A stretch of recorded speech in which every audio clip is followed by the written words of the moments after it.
What did the weird kid in your school do that you'll never forget? This was at university, which makes this even weirder. I studied geology, so we went on a lot of field trips. One time we went to Spain and I noticed this rather strange girl had a tally chart in the back of her notebook. Now, this girl was odd. She wore all black clothes that were clearly not washed very well. She had bright ginger hair and would wear huge spiky plastic jewelry that was usually bright orange. Like big spiky plastic necklaces or bracelets. She would pick her nose aggressively in class, kind of girl. Anyway, I asked some of the other girls if they knew what the tally in her notebook was about, and they said that she was counting the amount of time she had successfully taken a piss while standing up. I don't know about you, but I found this fascinating. I started casually following her one day on our field trip in Spain, and sure enough, she would find somewhere she thought was discreet. It wasn't discreet, I saw everything. She would take her pants fully off, then take a mean piss standing up, the whole time with a demonic smile on her face. Crap was scary. Then she puts her pants back on, gets out her notebook to add another tally mark, then saunters off into the Spanish wilderness to do more geology. It was almost as disgusting as it was mesmerizing. So, one day we had a day off to relax and do what we wanted, so everyone agreed we would go to Madrid for the day, so we all get on a big coach and set off. The drive is like 2 hours. 30 minutes in, she starts mumbling to herself about needing the toilet, everyone around her going quiet as she becomes more agitated. Eventually she jumped up and waddled down the aisle to ask the driver to stop. After a bit of arguing and Spanish shouting from the driver, we pull over. The bus doors open, she walks back up the aisle and gets off using the door halfway down the bus. She takes 3 steps away from the door and starts digging a hole like an effing badger in heat. Now at this point I think deep down I knew what was about to happen. She's about to take a massive piss right here in front of everyone as the ultimate win/fu to her classmates she clearly hated, but boy I was wrong. She finished digging her hole. It was quite impressive given how dry the ground was. She turned herself away from the bus, dropped her trousers and took a squat over the hole. What is this? I thought. Maybe she's too shy for a stand-up piss. Nope. Out comes the most horrific crap from her pasty white butthole. Like gallons of it. I've never seen so much. The hole she dug, whilst impressive, was not sufficient for the brown mass that spewed forth. She finished, wiped her butt with a small piece of tissue she had in her pocket and got back on the bus, with the same maniacal grin I saw her have with a wild piss. Everyone was silent, our professors just staring at each other, clearly thinking what the F just happened. Jim. Did that girl seriously just unleash a turd tsunami in front of 40 people? The rest of the journey was just silence. I think we were all in shock. We get to Madrid and everyone slowly gets off the bus. A crap girl starts saying again that she needs the toilet and everyone turns to look at her. Her bright orange trousers are soaking wet, like she'd been swimming. One of the other students said, Jesus Christ, what the hell happened? And casually as anything, she turns to him and says the bus ride was too long. I pissed myself a few times, at this point I'm losing my mind. What the F, lady? You stopped the bus so you could decimate the landscape? You couldn't have pissed then? You might as well have. I mean, everyone saw your massive dump. I don't think a quick piss would have bothered anyone. Seriously. Anyway, 2 girls took pity and carted her off to a public toilet. The rest of us went to a few museums and had a great day, but it was hard to enjoy, to be quite honest. Madrid's Natural History Museum didn't have the same jovial atmosphere after watching a grown woman crap and piss herself. Bartenders, what is the most memorable interaction you had with a customer? He wasn't completely hammered, but I'll share my favorite interaction I've had with a bar guest that honestly was a huge eye-opener to how to live my own life instead.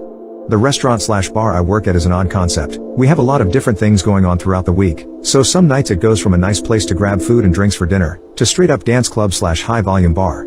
I love it because it's just a glorious, well executed, and managed crap show, so walking it always keeps me on my toes. Anyways, getting off topic. We do trivia on Sunday and Monday nights, and our table taps, big tubes of beer that sit on the table or bar so everyone can pour their own beer, are half priced all night. So we were a fairly new establishment and we were still getting a lot of new people in to see what all the fuss was about. This guy comes in and he's probably late 40s, normal looking guy. My first thought was he looks like a friend of mine's dad. I'm fairly observant and noticed his hands look like those belonging to someone who was in construction, or some sort of manual labor type profession. Nothing wrong with physical labor. I've done the work myself. I just sort of scan people naturally and harmlessly in my head, put them into a certain stereotype and then try to see if it holds up. I love it when the negative stereotypes don't hold up. I had been trying to work on not being so judgy, which I could have been, like, this guy's probably gonna be a typical sort of construction guy, whatever. I told him about the special and that it actually comes out cheaper to buy the beer tower at half price than drink 3 of the large beers. He wasn't overly grumpy or snarky, just very short with his answers. Just seemed like he didn't want to talk much. If you want to listen, I'll talk, that's for sure. So I talked him into the tower. He watched whatever sports games were on the TVs, drank some beer, and ate some food. Eventually he loosens up and gets to talking about how he just moved back in the area in the last few months after living in New Orleans for 25 years. As we're talking about New Orleans, a classic rock song, might have been Led Zeppelin, they're one of my favorites, so we'll say Ramble On came on and I said, ooh. This is a great song. So we start talking about music and he mentions he lived right outside of some fairgrounds in New Orleans and his wife and daughter would walk down the street to concerts that would come through. Widespread Panic was one band he mentioned that stood out and sort of bonded us because I had just seen them at Hangout Fest in Gulf Shores not long before this night, and we both liked some of the same bands.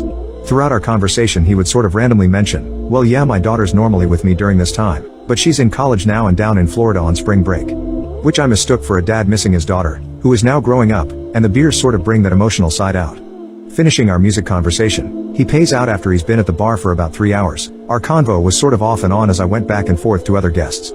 He gets up and asks which way to the restroom. As he comes back from the other room and by my bar, I'll never forget it as long as I live. I'm not just saying that, but the events of our seemingly normal encounter got burned in my brain. He stops and sort of lends up to the bar and looks me in the eye and says, hey man, I'm sorry if I was a butthole when I came in earlier. And I told him he didn't come across that way. Guess he realized how short and sort of unapproachable he was being at first, and the brewskis brought out that apology. And he said, well, thank you for still talking to me. It's been a rough day because this is the first year my daughter hasn't been with me today, and it's the 4-year anniversary of my wife of 30 years passing away, so thank you for not just dismissing me. He reached his hand out to shake mine, and told me to have a good night and walked out the door.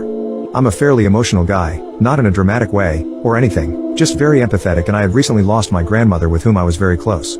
So I got teary-eyed, had someone watch my bar, and go outside to smoke a cigarette and settle down, and it's still an encounter I think of almost every day. Those minutes after that just thinking by myself were so profound. Why did you and your first significant other break up? Around 14 me and a few of the guys I went to school with started hanging around with these girls from another school on the other side of the city. We hung out a lot, all friends, then the other guys started dating some of the girls, and in an effort to not make me feel left out, I wasn't interested in dating at the time. I was quite happy playing football and chilling out, so they brought their other friend. We'll call her Maria. Anyway, Maria and I are talking. We have very little in common. I like sports and music. She likes to do very little and read. I should point out here, Maria was absolutely stunning. At the time a solid 10, whereas I sat somewhere around a 5 pushing a 6. All good. This goes on for a few weeks. I like her. She's funny, gorgeous, and I was quite happy, basically sitting looking at her. This all takes place during summer holidays. Anyway, school comes around. Me, one of my best friends are sat in our electronics class. We picked it for our GCSEs and we were starting our projects that week, and he says, I bet you 20 pounds and a packet of whatever it is you're smoking that you can't make you and Maria official. I took it as a joke and said, yeah, whatever man, you're on. So for the next few weeks we were getting on well. We started meeting up earlier than the others and going hanging out on our own. By this point she'd found out that I liked her. But guys being guys, my friends never mentioned if it was mutual. We had each other's phone numbers as well and would text all the time. This was back in 2004. We didn't have WhatsApp or iMessage, etc. We had 10p texts and a pay-as-you-go phone. Anyway, fast forward about 3 more weeks. We've sort of fallen into being a couple. We've not told anyone as we're kinda just confused about it as well. She asks if I think we're a couple. I said it's up to you. I'm happy either way. She says yeah, let's make it official. So back in those days, you had MSN Messenger and MySpace. So to make it official, it was a top friend on MySpace and a name drop in your MSN name. That happened. The friend that made the bet with me instantly messages me saying bullcrap. You've told her and she's going along with it. I asked what he was about. He says the bet we made. I said I thought that crap was a joke and men were just gonna see what happened. Anyway, the next time I see him he pays up even though I said I thought he was joking. A year or so later, me and my mates are stressed as all hell. GCSEs are getting us down. We're starting to worry about college, etc. So electronics class happens again. I'm nearly done with my project, a laser-tripped home security system made for under 20 pounds. He's finishing up his road safety thing. And knocked my project off the table while I was going picking some more parts out of my tray of components I'd ordered. I get back to the desk and my crap's in pieces on the floor. I go mental. It took Kyle about 6 months to design, sim, order parts and build to a point where it would work. I punched him for it. He knew how hard I'd worked on it. After at the time I thought this, well-deserved beating. He says he's going to tell Maria about the bet. He proceeds to do so. The next time I saw her, she gave me a slap, says so this year was nothing but a bet between you and your mates. You're a jerk. His girlfriend splits up with him because he split me and Maria up and she thought I was a nice guy and he'd messed my electronics course up entirely. Few months later me and Maria bump into each other out and about. I'm off to band practice. She's going to the library next to the practice rooms. After we'd done our respective activities for the day we met for a milkshake, had a chat and tried again. 5 months later we split again. For unrelated reasons, I just wasn't into it anymore. Fun times. What was the worst reason someone gave for breaking up with you? About 6 years ago, I lived in an extremely tiny town. Nobody locked their doors or cars, or anything of that sort. Everyone knew each other and it was a very tight-knit community. For reference, I am 25 years old, 6 feet 4 inches, 260 pounds, around 10% body fat. I have an IFBB Pro card in bodybuilding. This will come into play later in the story. So my wife and my dog are sleeping in our bedroom, which is on the opposite side of our apartment, with the door closed, so the dog doesn't rumble through the garbage at night while we sleep. It's raining outside and usually the apartment creaks and makes noises because it's very old, but I ignore it and go back to sleep as it happens every night. Now this night in particular I was hearing some extra noises. My dog, who usually ignores the sounds as well, was going absolutely bonkers in the room. He's not a barker, but he lets me know when he hears something by jumping on the bed and licking my face, also when he's scared. So to get back to the story, my dog is going nuts, my wife is sound asleep, and I am up watching Netflix at around 3 a.m. when I have work at 8 a.m. I keep hearing these faint noises, like a cabinet opening and closing, but like I said before, we are in a very small community and I think nothing of it. No way someone is actually in my apartment. So all of a sudden I take one earphone out, and I hear the flicker of a light switch. It's an old house, so it has those loud light switch flicker when you turn something on and off. I imminently knew something was wrong, as this is not a sound I normally hear, and I get up and creak my door open just a little and see a light on in the near kitchen room. I know I shut all the lights before showering before bed, so I leap into action, wake up my wife and tell her to stay here with the dog and lock the door and to not come out unless I say everything is safe. I walk into the kitchen and there is a guy, probably late 30s, going through every drawer and cabinet I had. I said hey in a loud voice and scared the absolute crap out of the guy. I guess he thought no one was home, and he charged at me. So for reference, remember I said 6'4" 260ths of a pounds, and the guy charging at me, around 5 feet 10 inches / 160? So he charges at me and I shove him against my wall with my forearm against his neck, make a huge hole in the wall, and begin to headbutt the guy until he's nearly unconscious. I turned him around and proceeded to hold him in a chokehold headlock, and out of nowhere his wife, I later found out it was his wife, was also in my apartment and came charging at me. I put up my foot, exactly how you would imagine it in the WWE, and I punted that goober right in her gut, and she fell to the floor. So now, the guy is unconscious, the girl is on the floor in massive amounts of pain, and I'm standing there covered in blood from this guy's face. I feel funny, not sure what this feeling is. I feel cold in a spot on my stomach, sort of like if you spit on your stomach and a strong gust of wind comes and it feels extra cold, you know what I mean? Well, I looked down and realized I got stabbed. I had a 4.5-inch knife in my clear abdomen muscle. While I was headbutting this guy, he was able to sneak a knife he had right into my gut, without me realizing it. I quickly start to panic and call 911. I sit there until they come, go to the hospital, nearly dying. I recovered well, missing all vital organs, and when I woke up in the hospital I had police there and was told that the guy robbing my apartment was dead. My headbutts broke his skull and he internally bled out in his brain. My heart sank. Yes, the guy stabbed me, yes, the guy threatened my wife and dog, who is like my son, and yes, he came onto my property, but I did not want to end anyone. Well anyway, to sum up the story, when I awoke in the hospital and they told me this, my wife divorced me on the spot, saying she can't stay married to someone who ends someone else, regardless of the situation. What reason did you break up with your BF/GF for that they will never know about? I watched him cheat on me and he will never know. We lived in the same city and had been dating for about 10 months. The last couple of months his passive-aggressive manipulations had begun to come a bit more transparent, but I was young, and convinced I could fix everything. On a Friday when we had plans, he called to say a friend at work had been fired, and he was going to go out with him to help cheer him up. It was fine, I said, and he hung up before I could finish my sentence that I had left some work papers at his place the night before and needed to grab them. I had keys, so I didn't think anything of swinging by after dinner and drinks with my brother to let myself in to grab them. As expected, he and his two best friends/roommates were out. What was not expected was when I was in a little office adjoining his bedroom gathering my papers, the apartment door opened and a lot of giggling ensued. I kept quiet as I assumed one of his friends was getting lucky and I didn't want to interrupt. Imagine my surprise when the giggling and intoxicated slurring approached the bedroom I usually occupied, followed by the squeaking bed springs and a symphony of noises usually associated with mating pigs. Any hope I might have had that it was one of his roommates too intoxicated to find his own room was dashed when she started yelling his name. As they were both clearly schnoozled, it didn't take long for them to pass out mid-thrust. I managed to unfreeze myself, and after spending several very sad moments looking at the irrefutable proof that this relationship was not worth saving, I slipped out the front door. I spent all night walking the city, at first feeling ashamed that he had cheated on me, then increasingly more angry that I felt ashamed, then finally angry at him. By the time morning arrived, I had decided how best to deal with the situation. I walked back to his building and called him when he picked up, clearly mostly asleep. I told him we needed to talk and I would be up in 5 minutes, and hung up, smiling for the first time as I imagined his panic. 5 minutes later, sitting in his living room, I simply said I felt we weren't working out, that I was not as happy as I suspected I could be, and that while our relationship used to be exciting, it was feeling more like a chore. I wished him the best and was walking out the door before he managed to pick his jaw off the floor.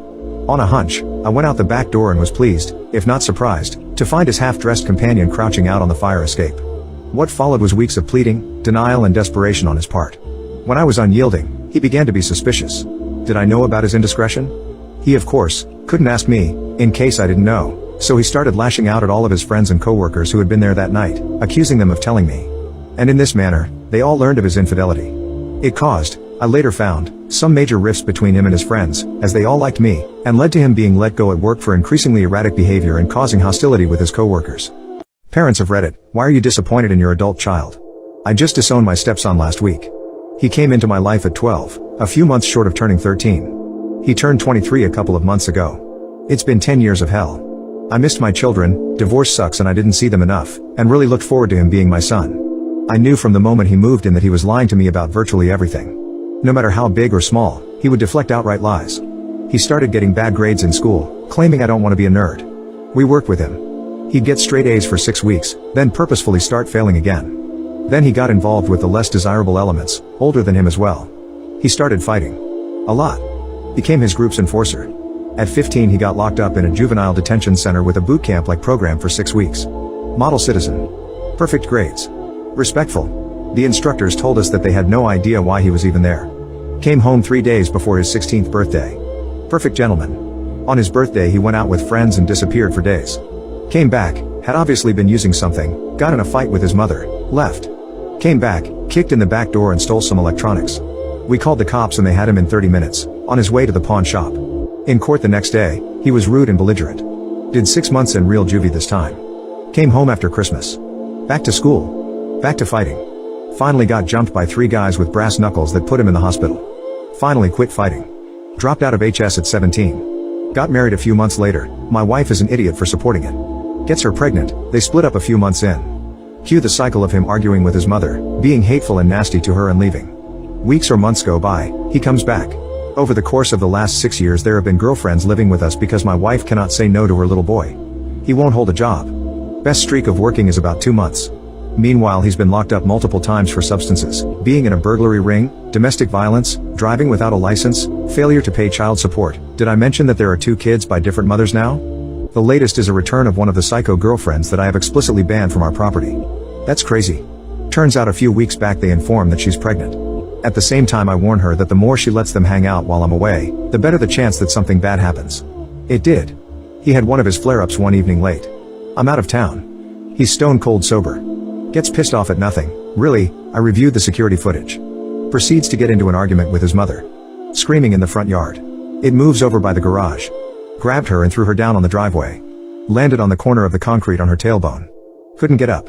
Spent most of the night in the hospital. I drove in from 2 hours away in the middle of the night. She's okay, but it could have been much worse.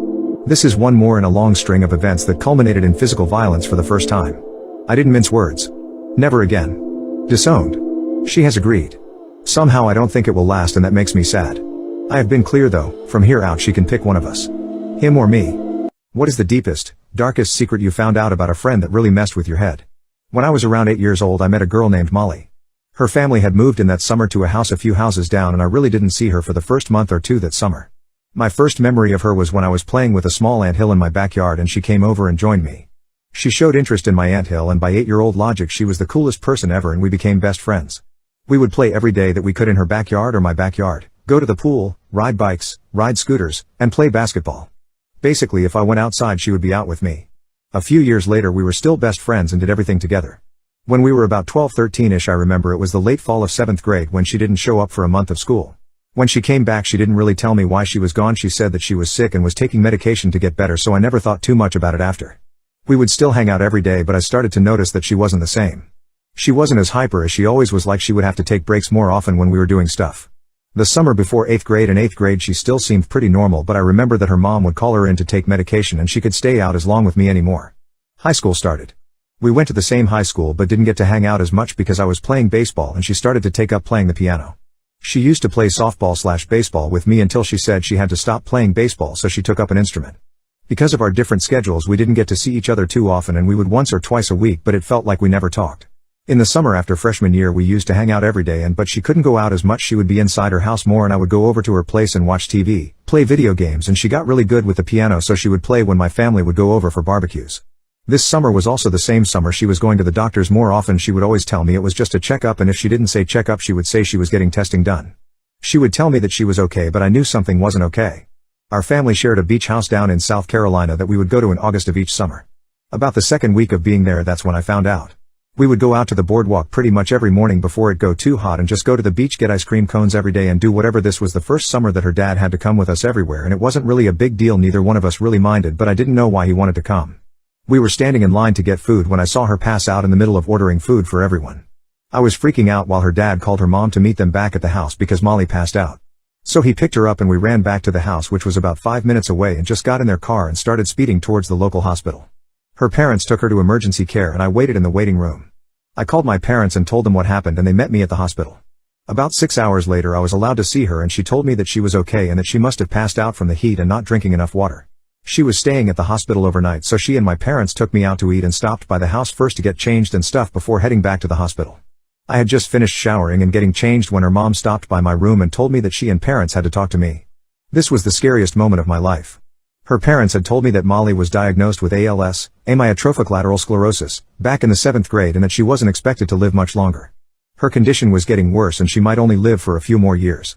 I didn't know what ALS was, so they were explaining it to me and I remember crying for an hours. I went back to the hospital with her parents to check up on her and get her food, and then we went to her room and they told her that they told me what was happening. She was literally a year or two from death, but she didn't cry or feel sorry for herself. She had just passed out and was smiling and joking about saying she wasn't going to have to do her summer projects and homework at least, and was comforting her parents and I. She was the most amazing person I have ever met to be able to be that happy and confident in the face of death.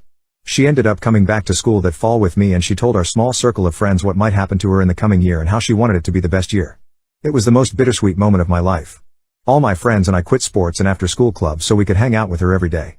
And we all just did whatever she wanted. Any place she wanted to go, anything she wanted to do. My parents would even let me sleep over at her house whenever we wanted, and I basically ended up living with her for the entire sophomore year of high school. That was the most fun year of my life and I won't forget it. That summer her condition worsened. And on August 17th she passed away. She was the prettiest, smartest, funniest, most confident, outgoing, energetic, friendliest and loving person I will ever know. People with traumatic childhoods, what are the effects the trauma had on your adult life? I had it okay, but having an alcoholic dad, still trying to forgive, we're working on it, for sure did a few things to my personality. I'm very quick to get defensive. I can feel it in my chest. Critiques or comments about small, innocuous things can put me in survival mode, partly because, I think, I spent so much time in survival mode justifying anything I was currently doing, that I have difficulty getting out of it. I hate having to justify myself, but I tend to over-explain everything to get out ahead of the argument I assume is coming. Typing that out just made me realize I'm very often trying to get out ahead of an argument before one even starts. I remember when I was in high school, my dad came screaming into my room that I was napping too much and that I was on some crappy substances. Admit it. In reality, I had a 6 a.m. weight training class I felt like I needed to take because then maybe I wouldn't be as much of a target for him, and my only time of relative peace was late at night after everyone was asleep, so I slept like 5 hours, went to school, then came home and napped for an hour before I had to go to work until midnight. Things that aren't really attacks feel like attacks, because that's how it would always start, passive-aggressive comment, then full-blown explosion later if a couple of comments didn't work. I can read the emotional state of a room. I'm always looking and noticing how people are feeling. It is not out of altruism, but out of habit. Had to get good at it. Kept anger and comments away from my brother. I'm almost 100% in the ballpark. I can't read minds, but I notice if someone feeling pissy/annoyed very early.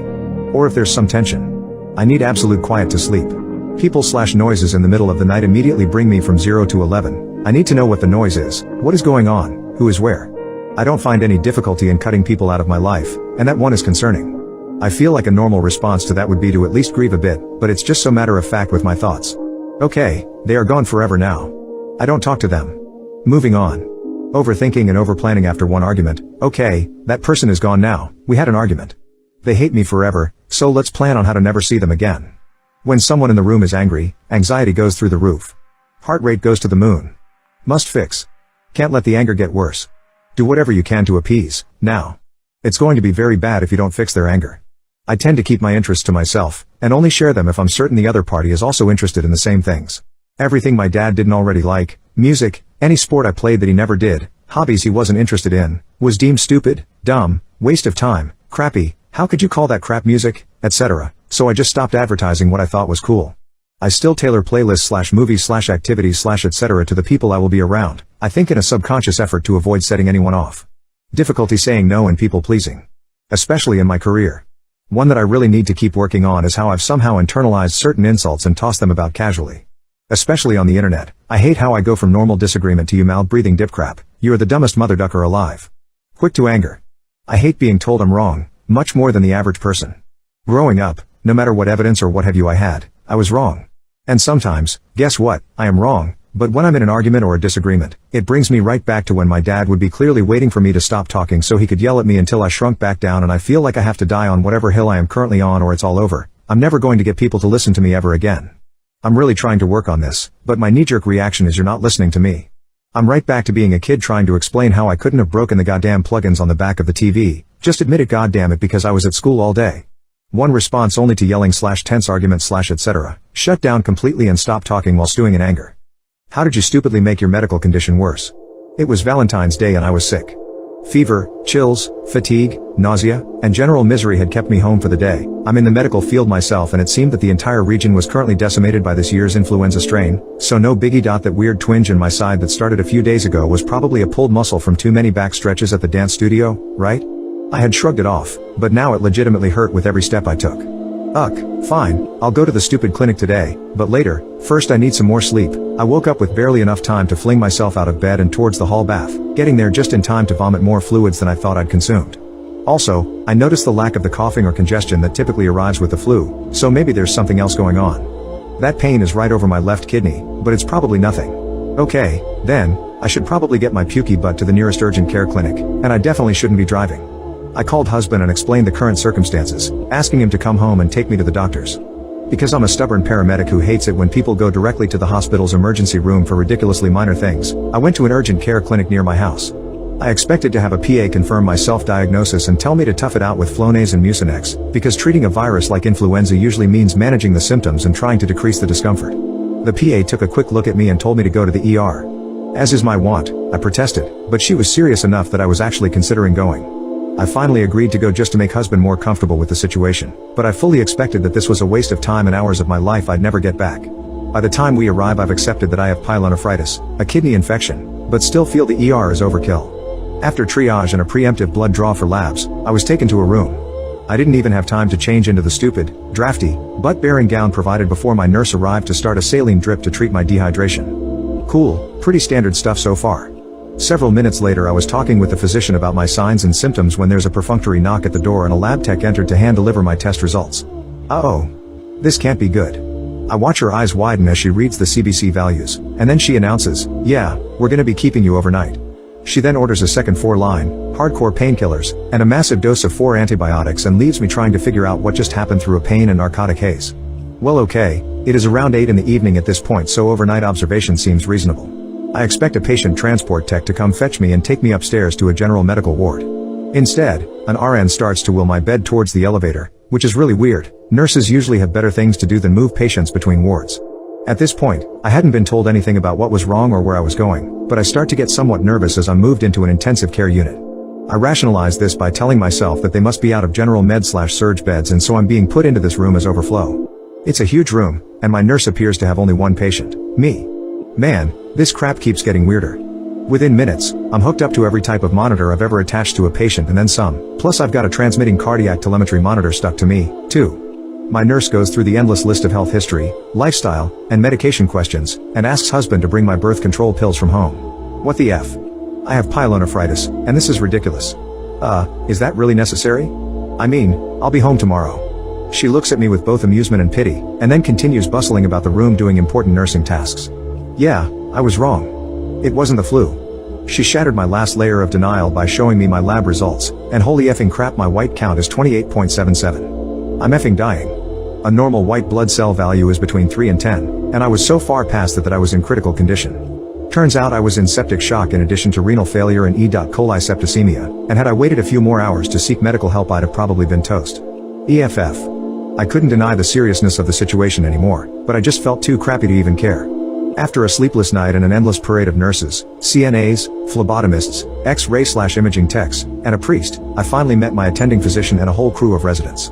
I'm exhausted, grumpy, and in pain, but apparently I still need to be lectured on how dangerously close to death I'd gotten by waiting to seek help, despite the fact that I had practically zero reason to suspect so. Anyway, afterwards we have a nice, roundtable discussion of my treatment plan, how the antibiotics are working, and about how I'm probably going to be just fine in a couple days. Ha, wrong again.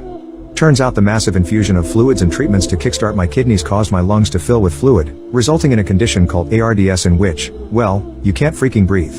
The alveoli, those little sacs in your lungs that do the CO2/oxygen exchanging, were effectively flooded, meaning that no matter how much air you're gulping in you simply can't extract the amount of oxygen needed to live without medical intervention. I really didn't want to end up intubated with a ventilator breathing for me, and my awesome attending let me try the less dramatic option of diuretics and staying awake to remember to breathe. It sucked. Seriously, the worst, most miserable experience I've been through. But it worked, and on the morning of day 5 in the hospital I got transferred to a general medical ward. It was blessedly quiet, at least until I dozed off and my oxygen shots would drop again and then the monitor would shriek me awake.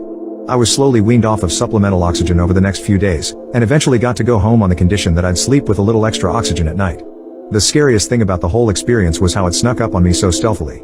Our working theory is that I must have had a completely asymptomatic UTI that progressed to my kidneys, but we'll probably never know for sure. I mean, UTIs aren't generally subtle, and if I'd even suspected I had one I'd have gone to urgent care for a UA and an antibiotic script. I knew what to look for and it still nearly managed to end me. I'm fine now, feeling much better. I'm definitely still tired and lack stamina, but I'd say I'm at about 85%, and it shouldn't be too long until I'm as completely healthy as I'm likely to get. I may have lost some kidney function, so I'll continue to go in for routine blood tests, but we're very optimistic about how the most recent scans looked. I took LSD and pretended to be French for 10 months. About 11 months ago I moved into a new house as a temporary sort of thing until I could get the money together to sort something out properly. I was hoping to have already moved out by this point. On my second day after I'd finished unpacking I decided to break the house in with a nice acid trip. I'd brought some with me that I'd recently bought but hadn't had the chance to use yet. Things were going well with the trip but then it seemed to be getting really intense and I quickly realized that the tabs were much stronger than I had been told they were, and I thought being locked up in the unfamiliar house wasn't helping me relax. So I figured the best thing to do to relax would be to go for a stroll because I was starting to get pretty overwhelmed at that point. So I left the house to start my walk and my next door neighbor happened to be just arriving at the same time. It's a street of tightly packed terraced houses so next door's door is about 1 meter away from mine. I'd not met anybody on my street yet and didn't realize this was a friendly tight-knit community where people talk to each other. She said something along the lines of hello, nice to meet you, my name's, her name, are you new to the area? So basically I do this thing sometimes when people try to sell me things on the street etc. where I pretend I can't speak English. I remember a few words from my GCSE French so I just say some nonsense sentences and then people usually leave me alone. In the state I was in this conversation seemed like it would be way too intense for me and French just sort of came to me as my default response to the situation. My exact words were Je voudrais une boulangerie, one of my favorite lines to use, and I shrugged my shoulders a bit with a weak smile. She pretty much just left me to it after that and I got on my way. I did my walk and got home about 2 hours later. I was tripping majorly so the walk ended up taking a lot longer than it needed to. When I got home though, my next door neighbor was standing in her doorway talking to another neighbor who was standing outside. I tried to keep my head down because I couldn't handle any more human interaction but she waved at me and said bonjour, so I instinctively returned the bonjour and got inside my house as fast as possible. When I got in I started freaking out straight away because I realized that I'd just become French and now 2 of the neighbors think I can't speak any English. The next day when I woke up I realized the best thing I could do, as an Englishman, was just live with the lie for the rest of my short stay in this house to avoid the excruciating embarrassment of having pretended to be French for seemingly no reason. Fast forward 10 months, I still live here, and at this point I'm in deep. My life on this street is a web of lies. I've perfected my French accent and over the course of 10 months French me has learned a decent amount of English so he can hold a disjointed conversation. I'd gotten to know the neighbors pretty well and I was the nice quirky French guy on the street. I didn't let the lie slip ever, because every day in every conversation I had just meant that it would be even worse if anyone ever discovered I wasn't French. If I had friends come over, I don't have many so it wasn't too bad, they would never speak to the neighbors because of my strange situation. Most of them found it amusing, at least.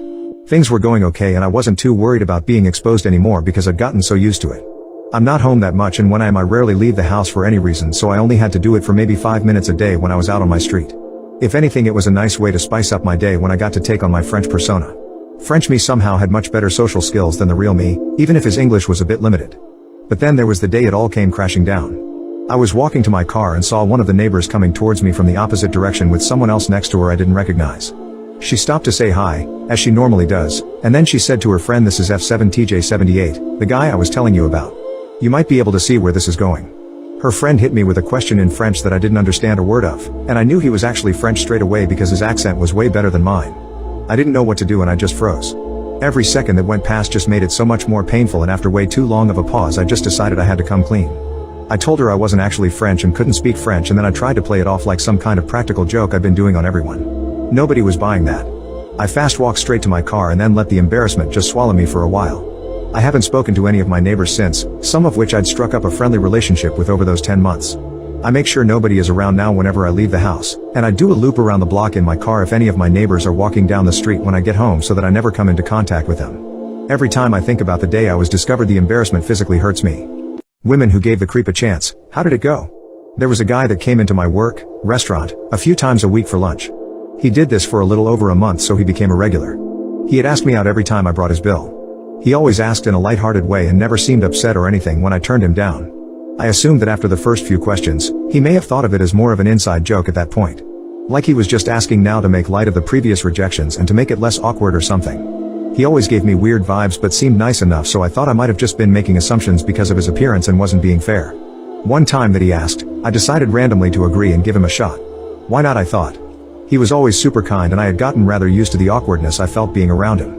He seemed so excited and I asked him to leave his number on the receipt and I would call/text him when I wasn't busy to set something up. So it wasn't really much of a joke to keep asking me out. I mostly figured that though, tbh.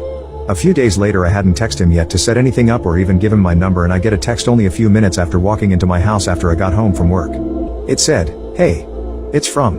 I know it's a long shot, but I'm free tonight and bored. Wanna hang out? If you're free, that is." I asked him how he got my number. He said I gave it to him the night I agreed. I absolutely know I didn't. I got really creeped out but decided not to confront him about it and just play like I'm a ditz and believe that I must have done that. I just didn't remember because it was busy. I told him that I wasn't free to hang out that night, that I was going to be working later to help cover a shift and then would be pretty pooped by the time I was off. I only ever saw him come in for lunch, not ever dinner shifts. A few minutes passed before he responded. He said, "Why are you lying to me?" I just responded with, "What? Lol." He said, "I know you were home. If you didn't want to hang out tonight you could have just said so." Alarm bells rang in my head. I thought, there's no way he's outside my house. He is just trying to call my bluff. Creepy but not a full-blown stalker. But I felt exposed. I felt the crawling on my skin that only burns into you when someone is staring at you. The vulnerable pulses that are felt only by prey. I looked out through the blinds of my bedroom and he was parked right outside my house. I could see his face lit up by the phone screen. He was so close. I texted him and said, "Ahaha, you caught me. How did you know I was bluffing? I'm sorry. I do want to hang out soon. I'm just not feeling up to it tonight." And called 911. The police showed up and went up to his car and talked to him for a bit. He drove away a few minutes later and then the officers came to my door. They told me that they acted like a random neighbor complaining about a strange car. They didn't implicate anyone but made it seem like it was an older person, so probably not me. They took his plate information but asked him politely to move so he didn't upset anyone in the neighborhood, and he complied. I went to my friend's house that night and filed a restraining order the next morning. I later found out that he most likely got my number from the shift sheet behind the hostess counter, because several coworkers had seen him, at different times, snooping back there and kindly stopped him. He, I guess, grabbed a roll of silverware claiming that the server hadn't left him any and he didn't want to bother anyone because he knew they were busy, so just grabbed it himself. This stopped anyone from suspecting him of anything odd. And that his car had been parked at my house almost every night, neighbor's security camera. I don't know how he got my address, but I assume he must have followed me. He must have been full on stalking me for a while. He did come into my work a day or two later for lunch acting like everything was normal. I immediately went and got my manager and she informed him that he had a restraining order against him preventing him from eating there because he would be in violation of it. I had already changed my phone number, so I don't know if he tried to text me, and I didn't sleep at my house for weeks, but I never saw him again after that. And I often find myself thinking back to that time and wondering how much more he did and for how long that I don't know about. Like, maybe he stalked me long before he started coming into the restaurant, and only started coming in there because he felt more brave than before to interact with me. How much of my private moments throughout my life were actually not private? Also, I have never once stopped feeling scared that he might have still stalked me and knows where I am even now, but is keeping himself hidden. I doubt it, but the fear is still there. I have never felt comfortable being alone. Ever. Most of this would have still probably happened even if I didn't agree to give him a chance. But if he hadn't slipped up about having my phone number when he shouldn't, I would have gone out somewhere with him, and who knows how badly that could have ended. What is the worst first date you have ever been on? More like a first date that never wanted to end, so this might be long. I had just moved to a different state and decided to try out the online dating scene. This was before the days of Tinder, and Match.com was one of the only options. I matched with a guy that seemed to be pretty genuine, decent looking, and wasn't horrible in phone/text conversation. We decided to meet at a restaurant to grab appetizers and drinks. When we got there, the conversation seemed great. He even looked like his picture. Shortly after getting there, we both decided to order dinner because we were both hungry and had a rough day at work. He offered to pay. Shortly after ordering, he grabs my hand as it was resting on the table next to my drink. He proceeds to hold it and seems to have no desire to let it go. Sadly, he still seemed very genuine. He then switches our conversation from work and friends to how he has baby fever. We're both in our young 20s, mind you. He's still holding my hand. No amount of tugging will give him the message, and at this point I'm beyond creeped out to the point of scared. I don't believe I said a word to him after he uttered the words baby fever. Food comes. Thank heavens. I can finally get my hand back. Nope. Think again. He wants to hold hands and eat at the same time. Of course, me being a young 20-something, I ordered a salad, which is totally doable with only one hand. Rookie mistake. The waiter comes over and can obviously see my desperation. I'm fairly certain I'm sweating at this point, my hand feels gross, and I'm awkwardly looking around for an exit strategy. I can't even grab my drink without making a bigger effort, then the glorious moment happens. The waiter accidentally spills my wine on my date. My hand is finally free. My date rushes off to the bathroom to clean up. He seems overly understanding after having an entire glass of red wine dumped on him. The waiter apologizes, then looks me dead in the eye and says, "I got you, go now. I'll take care of it." I immediately got up, said, "Thank you," and got out so fast I almost forgot my coat. Waiter chased me down to give it to me. At this point, I have no clue what happened after I left, and I didn't care. I get a text later from my date that says how he hopes everything is okay. Ignore and block. A day or so later, I get a message from a coworker that someone is waiting in the hallway for me. Where I work, you can't get into the building without being an employee. I think nothing of it and walk out to see who it is. It's common to wait there as our office is only open for the IT nerds. I open the door, turn to see who's there, and yelp. Excited to see me? And I'm effed. I must have had the biggest look of disgust and terror mixed with gas on my face. Mr. Creepy Handholder Online Dating Sucks First Date works at my company. He asks how my grandma is doing. I play along assuming that the waiter said something about her. He reaches out to grab my hand and I yell out I'm infertile. I had no clue where that came from, nor did I have any idea if I was. He looked at me strangely without saying a word, and I used the awkward distraction to go back into my office. I got a message from him later that day on my work chat asking if I'd be interested in fertility treatments. I noped right out of that conversation and went directly to security. I never heard or saw him again. What happened at a wedding that let you know the marriage would fail? My cousin Jan's wedding was basically just a preamble to an elaborate dance of divorce that we all knew was coming from the moment the engagement began. For context, this took place 15 years ago in the backwoods of NC. My family is just a generation or two removed from snake handling in church, so some of the wackiness is the product of upwardly mobile inbreeding and redneck gumption. Just a few things that come to mind. Her fiancé proposed to her over the corpse of her father. He was over with the family watching TV when Jan's dad collapsed on the floor. He died before emergency services arrived. Her boyfriend grabbed her hands as she was sitting next to her father's body, pulled her up to her feet, and then asked her to marry him. He later said that he didn't want her to get away. The fiancé then disappeared for a month the week after the funeral. Nobody knew where to reach him. The bride's white trash mother told Jan that she had to get married within 4 months because she, the mother, my aunt, planned to move to another state with her new boyfriend to avoid bill collectors. When Jan's fiancé showed back up, he was cagey and weird. Eventually, it came out that he'd been living with his ex-girlfriend because she insisted that he had to give her a month of his life, or she'd take him to court for child support that he was supposed to be paying on their infant son, but had never paid. Throughout all of this, Jan continued to insist that she wanted to marry him. My mother and I did most of the wedding prep and arrangements. Jan's mom, despite insisting on the 4-month timeline to help pay for the wedding before her move, never contributed a dime, and we were both pretty convinced that the wedding was going to be cancelled at any moment. But, the day arrived, and so did the principal players. At the wedding itself, the groom walked around drinking PBR out of a massive travel thermos with a novelty straw, and told everyone who would listen that Jan was a good starter wife. Jan threw several tantrums about stupid crap, including one in which she accused the groom of stealing her drink. He told her she was a dumb whore, but it all worked out because then she found her drink. The groom pulled the ring off of Jan's finger during the reception and swallowed it as a joke. The groom picked a fight with his father because his dad had asked the ex-girlfriend to stay at home, and the groom had really wanted her to be there. Jan was in the dark about this invitation until the fight broke out. Shocking precisely nobody, except possibly Jan herself, they eventually did divorce. Eating the ring caused the groom some discomfort, so they had to cancel their honeymoon to the mountains so that he could go to the ER and get hospital-grade laxatives. They lost money on the cancellation and the ER visit, which they really didn't have to lose. That resulted in some immediate debt problems, and they lost the trailer they'd planned to rent when they couldn't come up with a deposit. That resulted in both of them moving into the groom's parents' home, into his old bedroom. Things went downhill from there. The groom's ex-girlfriend popped back up less than 3 months after the wedding, heavily pregnant with his second child. She went after him for another shared month, but Jan wasn't cool with it. The ex ended up taking him to court for child support.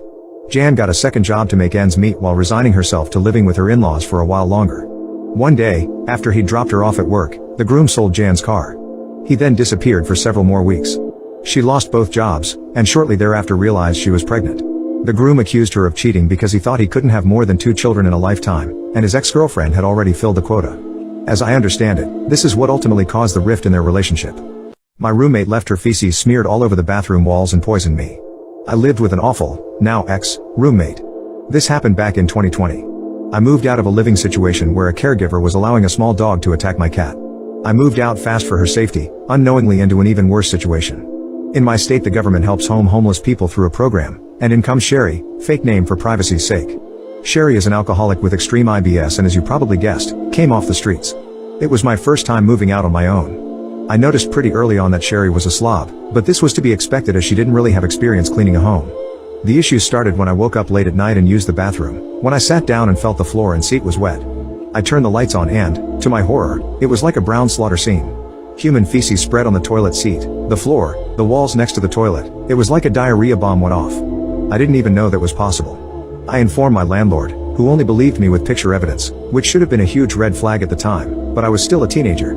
I confronted her the next day and she explained that she has IBS, that she can't help it. I said, I understand you have a condition, but if you make a mess it has to be cleaned. She mopped the floor, and I had to take her back into the bathroom and instruct her to clean the walls and the toilet seat where the stains remained. I thought all was well. Fast forward 2 weeks. Both of us and my cat are experiencing dry throat, intense stomach aches, migraines, and dizziness. I noticed that when I walked on the bathroom floor my feet were burning. I asked Sherry if she also felt sick. She said yes and didn't know why. It clicked a day later. I asked what she cleaned the bathroom floor with. She says, bleach. I said, how much water did you dilute it with? Silence. I asked again and she said, I just used bleach. I said, straight bleach? She started yelling and I shut myself in my room, furious. I re-mopped the floor twice before the symptoms disappeared. My cat was living in my one bedroom at the time and so she had the most exposure, unable to go anywhere that could get away from the scent of bleach fuming into my room from under the door. This incident made me incredibly angry with Sherry, but I let it go. Since she was brought into the house using a government program, it was hard to kick her out for the landlord. It sucked because she'd spend all her money drinking herself stupid, which made her IBS that much worse. Every incident was documented and shared with him. It is important to know he gave us access to the upstairs bathroom if we needed it. Cut to a few months later, I'm cleaning the kitchen and mopping.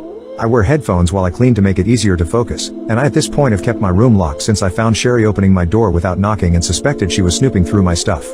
The apartment has a kitchen door identical to and right next to my bedroom door. I lock my door and get to mopping. Suddenly the kitchen door is being banged on and Sherry is screaming. Well, I had unknowingly locked the kitchen door instead of my own. She was howling, banging, and threatening to end me, along with calling me slurs I won't repeat. I apologized through the door but was honestly scared she'd attack me outright. I waited for her to walk away, unlocked the door, and locked myself in my room. I call the landlord, tell him what's happening and he says that she's just kidding. She won't do anything, she's just an old woman. I tell him she's threatening to end me and he brushes me off. It isn't until she calls him and threatens to end me to him that he even comes over to see what's going on. Suddenly the banging continues, and I mean walls are shaking, she's hitting the door so hard. I recorded this and said I just unlocked the door. She screams yay and I locked it back so landlord could see what you did, stupid B. You made me crap myself. Landlord gets there and doesn't believe me until I make him watch the video. He tells her she just could have gone upstairs. I tell him he needs to believe me when I say something is going on that serious. I mean it. She ends up finally getting kicked out, and someone even worse moved in before I get the hell out of there. What's the dumbest thing you've done out of pure horniness? Spoke to a guy online. He was older and kept mentioning fur. I thought that meant that he was identified as a bear. He kept saying he loved fur, and all things fur. I was like, okay, he must be into hairy guys and bears and crap like that. Being moderately hairy myself, I thought I could satisfy his need for fur. Well, upon arrival at his house, he greeted me in an ankle-length fur coat, chinchilla. At this point I realized he meant actual fur, and fur items. I went in and he had like, an entire room full of fur coats, most of them on the floor all spread out for us to lie on. I hooked up with him for a bit, he loved to rub the fur coat on his willy and crap. Whatever, it was very humdrum. Those boomers are so easy to get off since they went through puberty without internet adult flimps and the slightest breeze across their willies gets them hard. Anyway, on my way out the door he asked if I liked fur. I said I loved fur coats. Then he offered me one, a floor-length Arctic fox. I of course declined. I did not have a spare $5,000 to give him, nor did I want to owe him for anything. I told him flat out that I did not plan on continuing this, that this was just a hookup, and that I would essentially never see him again, let alone arrange for some form of payment. I wasn't about to whore myself out, especially for a, ladies, fur coat from the 80s. Shoulders looking like a mixture of a quarterback and Alexis Morel Carrington Colby Dexter Rowan. He insisted that he really wanted me to have it and that I would never have to owe him for this and that we would never even have to meet again. I took the coat, and this is where I effed up. Days later he texts me, when will we meet again? I ignored him for a while. Days go by, I get another, more insistent, text. When are we meeting up again? I gave you that fur coat, you need to see me now. I went through the whole I told you I had no intentions of seeing you again and you insisted I take this coat after I rejected it like 3 times and also you insisted I would owe you nothing and that I take the coat. He said that I needed to see him again to return the coat or that he wanted me to give him a pair of my dirty underwear. I was floored. He knew I had no intention of ever seeing him again, no means of paying for a coat like this, and that I was above whoring myself out, let alone for a measly fur coat. I reminded him of this. I said that I did not feel safe meeting him in person to give him this coat any longer since he was now attempting to manipulate me and coerce me back into an intimate circumstance with him. He then said that he would call the police on me. I reminded him that he gave me the coat, insisted that I take it, and insisted that I would owe him nothing for it. He then said that if I did not return the coat or give him my dirty underwear, he would tell everyone I was gay. I laughed and informed him that he was free to do that because A, everyone knows I'm gay as hell, and B, I don't live a cowardly life in the closet, and therefore don't care. I told him I did not appreciate him lying to me, and then trying to blackmail me into having intercourse with him, giving the coat back, or giving him a pair of my dirty underwear like some backpage slag. He got frustrated, thinking that these scare tactics and blackmailing would induce me into taking him seriously and suddenly believing him to be honest and true to his already broken words. Then he brought out the big guns. He said that if I did not meet him to hook up, give him a pair of my dirty underwear, and give him back the coat, he would tell his wife all about it. I did not know he was married, or masquerading as a straight man. He was one of those guys, the straight closet guy who wants all the benefits of sleeping with men, but none of the responsibility or social stigma. A effing scared coward. I said to him, so let me get this straight, you want me to hook up with you again, after you said I wouldn't have to, you want me to give you back the coat you insisted I'd take against my wishes, and you want me to give you my dirty underwear, and if I don't comply, you're going to tell your wife on me? A wife that you conveniently failed to even mention before? I laughed, and he got really angry. It was then I realized he gave me the coat thinking that he could use this, and his threats, against me to coerce me into having intercourse with him and all his fur coats again. I informed him that I was aware of this. He hung up on me. What story do you have that disproves the worst she can say is no? In high school, I once asked a girl out that I didn't think I had any chance with. I figured hey, the worst she could say is no, assumed she would probably say no, and planned on using the experience as a comfort when trying to ask someone out that I thought I had a chance with. In other words, when trying to work up the courage to ask someone out in the future, I could think back to this moment, realize from this experience that being told no wasn't so bad, and go for it. I asked her out, she said she was going out with someone else, and that was that. Easy and painless. And then she started telling people that I demanded that she switch from her current partner to me, and that she had to shout at me to get me to leave her alone. Someone else started a rumor that, after I got rejected, I ran into the bathroom and cried. Someone else came up with a short little theme song about how I got rejected. Everyone found it catchy, including people I thought were my friends, so people would sing it at me everywhere. Random people in the hallways would see me and start singing it at me. I couldn't escape it until people finally lost interest several months, maybe even a year? I don't remember exactly, later. I was horribly humiliated and depressed and sad and so on for all that time, but I figured it was just a fluke. Then, in the fall semester in college, a female friend promised to me that she would get me laid by the end of the spring semester. I'd overheard her talking to people about it, wondering whether it would be better to pair me with another virgin or with someone experienced, for example, so even though months passed with no actual progress, I assumed things were happening behind the scenes. On the last day of the spring semester, there was a big party at her place, so I texted her earlier in the day so if today's the last day of the semester, does that mean I'm getting laid? I was thinking the worst she could say was no, as in haha, no, that was all a joke or something to that effect. No harm in bringing it up, right? I wouldn't have been upset if that was what happened. I don't remember her response exactly, but I think she took it as a joke and replied non-seriously with a hell yeah. Or something along those lines. Halfway through the party that night, she gets everyone's attention and announces that she got the best text ever today. I assumed it wasn't my text, because that wouldn't make sense, so I was looking forward to hearing what she had to say. She then proceeded to, in a mockingly stupid voice, read my text to everyone with absolutely no context, and then point to me. Everyone effing lost it with laughter. I heard one guy later say to a girl next to him, "Don't get too intoxicated, or you might end up sleeping with him," while motioning to me. They both laughed pretty hard about that one. I was already intoxicated at that point, so I couldn't drive home, so I was trapped. I spent a lot of time silently crying to myself in the bathroom. I was tempted to try to drive home anyway, because I really didn't care what happened to me at that point, but the thought that I might end up hurting someone else stopped me. The events of that night replayed in my head almost every day for the entire summer. I felt like I was worthless as a person, completely undesirable romantically and intimately. I felt like I was just, uselessly broken, unrepairable, that I was a misfit that didn't belong in this world. What's your worst rejection story? Senior year of high school, this girl I had met through a mutual friend and I suddenly had multiple random encounters. A few weeks go by, and we really start to hit it off. We spend every day together, I call and talk to her on the phone, we even end up going out to dinner, not an official date. I'm totally smitten by this girl and things are moving along perfectly. Our prom was coming up and I decided to ask her. Now, the place I lived in had rather elaborate methods of asking people to prom/homecoming type dances, so my buddy and I hatched a plan to ask this girl out by messing with her room and putting some clever personalized stuff around. Seriously, this is normal. I call her mom to get permission to do all this, and I start to get really excited when she agrees. That night I got a phone call from the girl that basically went like this: "Hey, so I know I'm not supposed to know this, but I heard you were planning on asking me to prom, and I think that would be a bad idea, so, normally this is where the story would end. This one doesn't do that. After putting my shattered pride back together, I move on with my life. I graduate, leave town and generally proceed to think about the crappy events as little as possible, but it always stings a little when I think about her. About a year after this whole incident, I got a random phone call from this girl. We strike back up our old friendship, and things move along quite nicely. In the course of getting to know one another again, she tells me that the prom thing wasn't my fault. Turns out she'd just gotten out of a pretty rough relationship and wasn't ready to start something new and didn't want to hurt me. I get really excited about this. As we continue to talk every day again, I realize that I'm totally into this girl for the second time. As luck would have it, I also made some plans that meant moving back to town a few months down the road. Well, Christmas rolls around and I make a trip back to visit family and friends. When I get into town, I call her and make plans to take her out on a real first date. We end up spending the majority of the day together, something like 12 hours, and everything goes perfectly. The night ends and I couldn't be happier. We made plans to get together later that week at a friend's house. When she shows up to our friend's house, she almost immediately hides out in her car to take a phone call, for about 3 hours. In my heart, I know this is bad news for me. When she finally comes in, she purposefully sits across the room from me even though I try to get her to be near me. From that point on we stopped talking to one another every day and moved down to about once every few weeks. I find out months later, through Facebook, that she's dating someone else. Her ex-boyfriend. The one who called her while she was at our friend's house to profess his love and apologize for whatever wrong things he did. 2 days after what up to that point had been the most perfect date of my life. We eventually became friends again, and we both got married.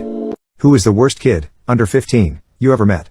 Used to work at a summer camp where we would have kids from every demographic and socio-economic group, kids on scholarship who barely made it all the way to the super rich.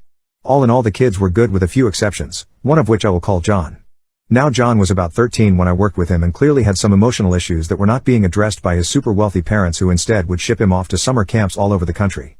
Being that he was a teen, he went into our teen camp, which was more autonomous but still relatively structured.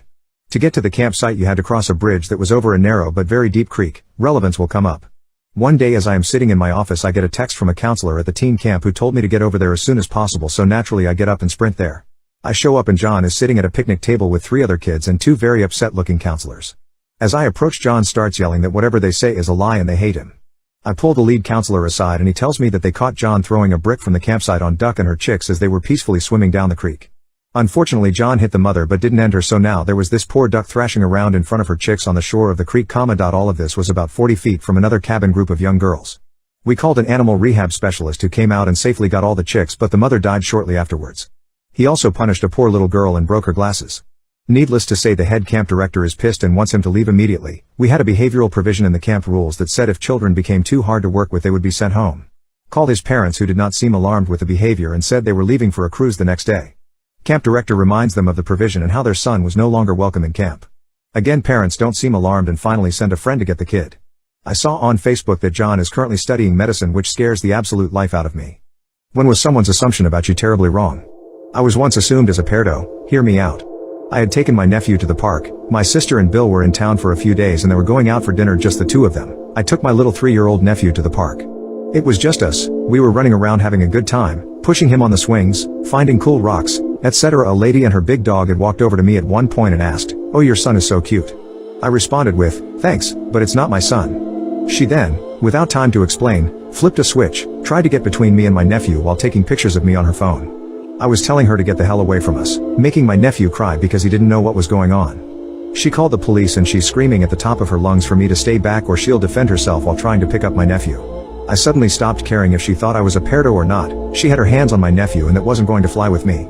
I picked him up and we started speed walking back to my car. Big mistake. She started telling the cops my license plate number, make/model of my car, saying I was kidnapping him. I was so mad I was seeing red. I sat in the car because I thought it would be best if at that point I waited for the police.